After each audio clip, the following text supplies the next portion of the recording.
السلام علیکم ورحمۃ اللہ وبرکاتہ۔ ہر گزرتے دن کے ساتھ ہمارے ہاں شادیوں کی تقریبات میں ناچ گانے کا عنصر افسوسناک حد تک بڑھتا جا رہا ہے۔ کہیں خواجہ سرا بلوا کے ایک طوفان بدتمیزی برپا کیا جاتا ہے، تو کہیں پیشہ ور نوجوان لڑکیوں کو دعوت گناہ دے کر ناچ گانے کی محفل برپا کر کے اپنے تئیں شادی کی تقریبات کا لطف دوبالا کرنے کی کوشش کی جاتی ہے۔ اب تو المیہ یہ ہے کہ پس منظر میں انڈو پاک کے کسی مشہور گیت کو ڈیک پہ چلا کے نوجوان مسلم لڑکیاں تھرک رہی ہوتی ہیں، اور یہ سب ہم لوگوں نے دھیرے دھیرے اس طرح قبول کر لیا ہے کہ کوئی بات بری نہیں لگتی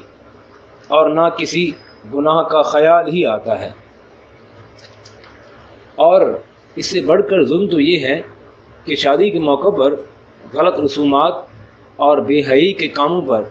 روک ٹوک کرنے والوں کو تنگ نظر، قدامت پرست، مردہ دل اور جانے کیسے کیسے القابات سے نوازا جاتا ہے۔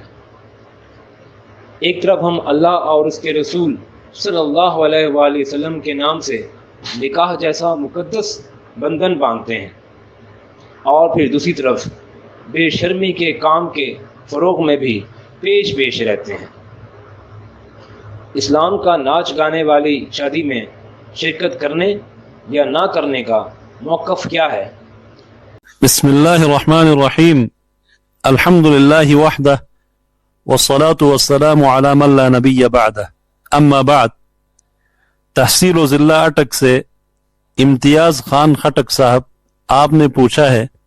کہ ایسی شادی جس میں ناچ گانے کی محفل منعقد کی جائے،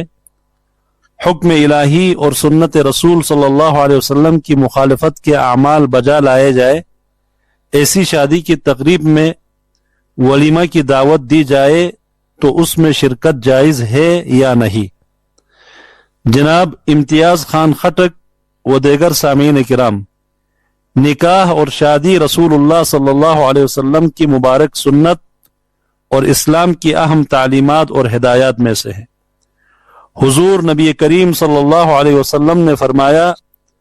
النکاح من سنتی فمن لم يعمل بسنتی فلیس منی، نکاح میری سنت اور طریقہ ہے، پس جو شخص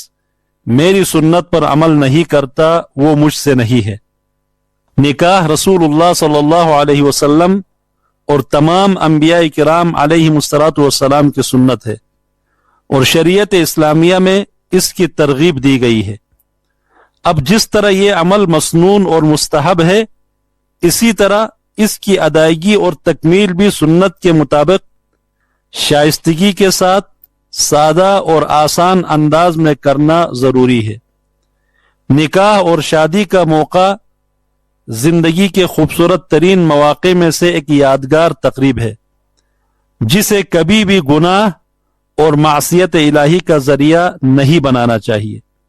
ارشاد نبوی ہے، خیر النکاح ایسرہ، سب سے بہترین نکاح وہ ہے جو سب سے زیادہ آسان ہو۔ نکاح اور شادی پرہیزگاری، پاک دامنی اور شائستگی کے حصول کا بہت بڑا ذریعہ اور راستہ ہے۔ اسی لیے رسول اکرم صلی اللہ علیہ وسلم نے شادی کرنے کو نصف ایمان کی تکمیل قرار دیا ہے۔ اب یہ بات کسی طور بھی معقول اور قرین قیاس نہیں ہے کہ اس نیک اور بابرکت کام کو ناچ گانے، موسیقی، رقص و سرود اور مرد و زن کے اختلاط کی صورت میں شیطانی کاموں کے فروغ کا موقع بنایا جائے۔ ناچ گانا، ڈول باجا اور میوزک کبھی بھی پاک دامنی کا راستہ نہیں بن سکتا، بلکہ یہ معاشرے میں بے حیائی اور دیگر بہت سے اخلاقی بیماریوں کے پھیلنے کا سبب ہے۔